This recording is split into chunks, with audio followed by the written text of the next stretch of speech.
What's up, everyone? Welcome to another video. Blackbeard Racing. Welcome to another different scenario too. So, in the previous video, I stated that we're going to be running the 94 computer, 94 harness, 94 injectors, etc. Because it was all 94 wiring, stuff like that. But I did some research, and it's not going to work on an 88. They switched some of the plug styles and some of the wiring to 94. So it was like 85 to 93, and then 94 switched. So scratch that idea. So what I did was I did some research on converting an EFI 5.0 302 engine to a carburetor. Now I was like, man, this is gonna be expensive. Looked up, some intake manifolds and some carburetor combos, and it was outrageous. It was like $500, like the cheapest. So my idea was to look at pick and pull. I know some of the Ford F-150s came with the 5.0, and luckily at our local pick and pull, I have had very good luck at this place so far. Knock on wood. But there was a 85 Ford F-150 XL, something like that, with the 5.0 carbureted engine. I was like, okay, let's go take a chance and go look at it. We arrive, it's complete. The engine is complete. Everything is there. The truck is not touched one bit. So pop the hood, intake manifold and carburetor right there. Started cutting, some of the lines off and sensors and stuff like that I won't be needing. I kept the plug just in case, because you never know. But I kept all the plugs, all the sensors and all that stuff. I just threw them in my bag, and this is what we got.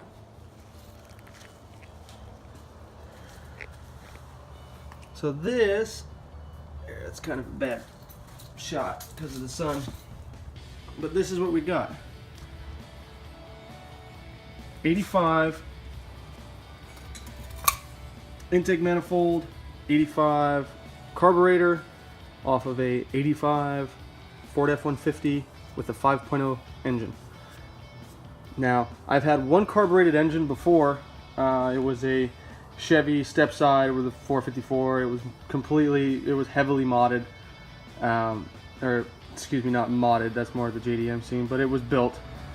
And it was different from fuel injection. Obviously, it's way different. So I'm not too familiar with how carburetors work, but I am going to do my research. I have worked on them before, but not like I need to know.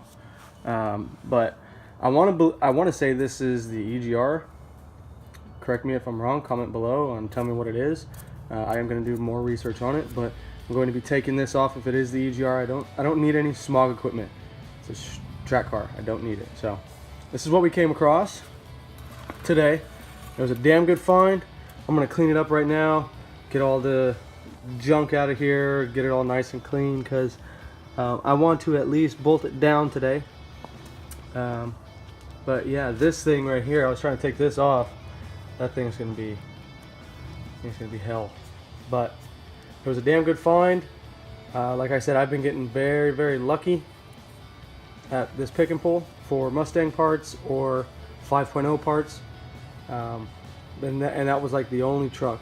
That was like the only Ford F-150 that was carbureted, because carbureted cars are getting very slim now at pick and pull, because all these fairly not newer cars, but newer than 80s and 70s and stuff like that. So it's getting slim. So I got pretty lucky with it. It's not in bad condition.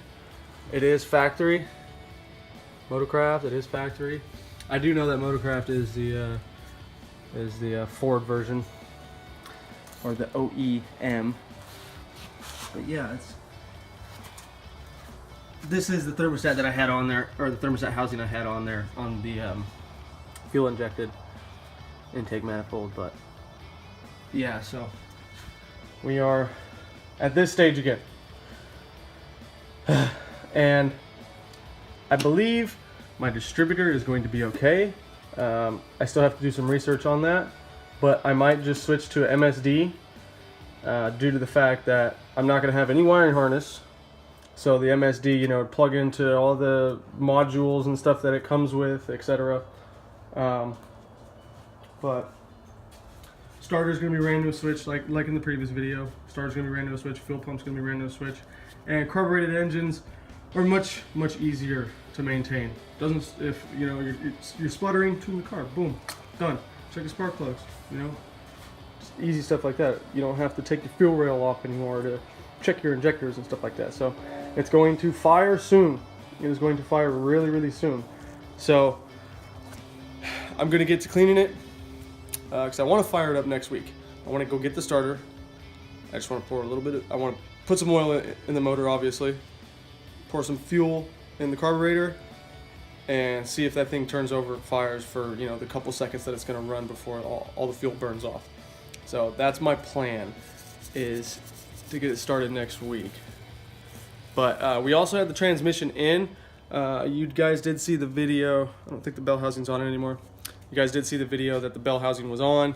Well, the day after I didn't film it because it took 2 days to get the transmission mounted.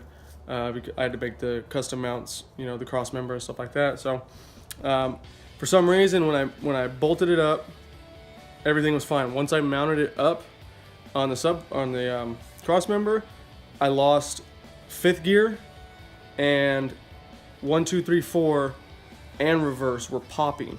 They were like popping into gear. So when I unbolted one of the mounts, it had all the gears again. So what I think is happening is, like, okay, here's engine and transmission. Well, here's transmission now. So the input shaft is getting, tilted or torqued, or bent, too far. So, yeah. So yeah, my plan is to just leave the transmission out, hook up one of the mounts for it, and I'm not going to drive it, obviously, with only one mount, because the way I made these mounts, sorry, my camera arm's getting a little tired. The way I made these mounts is it's two, one on each side like that. So it works, but I can't use the passenger side one because that's what's making it lift up too high, and that's what's making the input shaft, bend out or flex. So flex too much, basically. So just gonna worry about that some other time.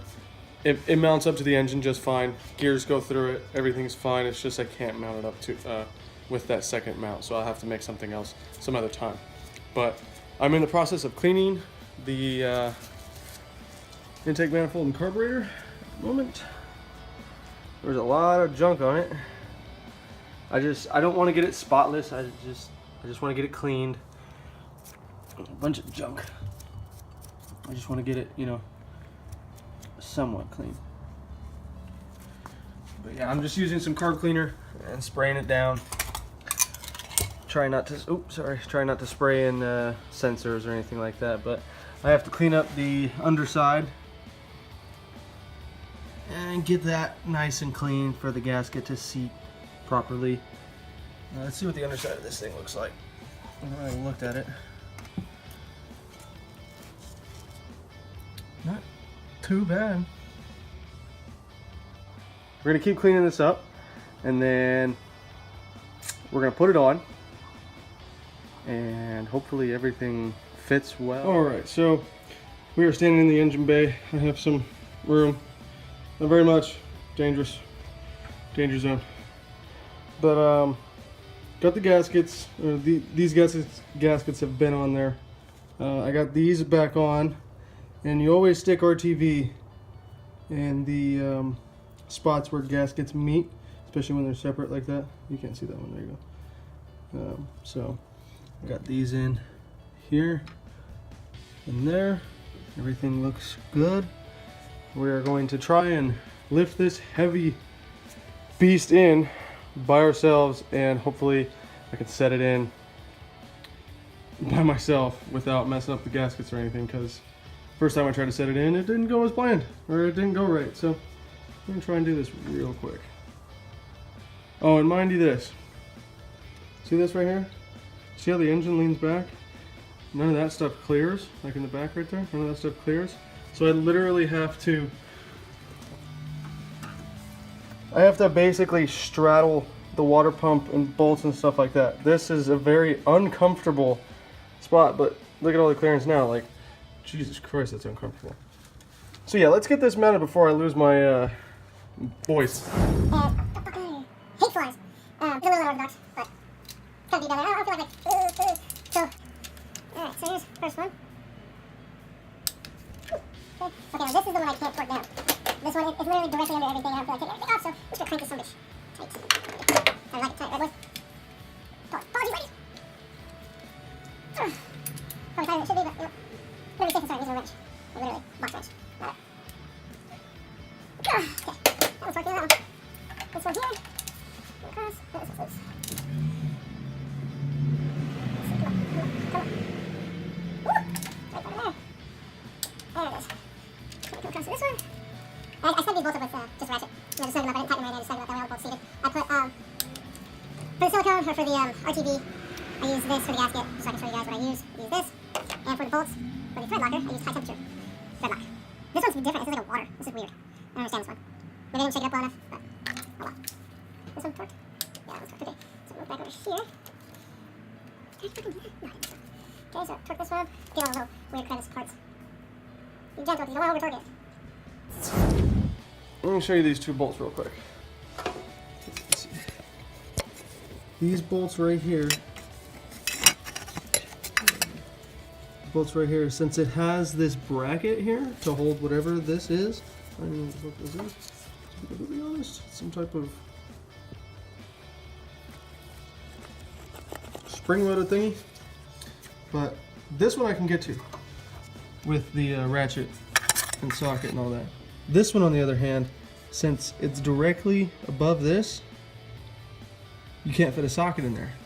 So I just used a wrench and just tightened it.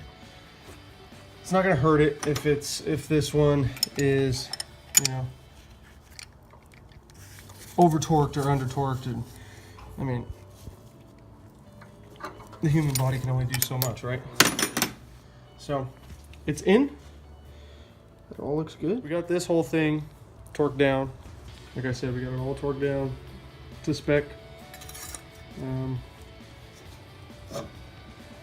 23 pounds, like I said.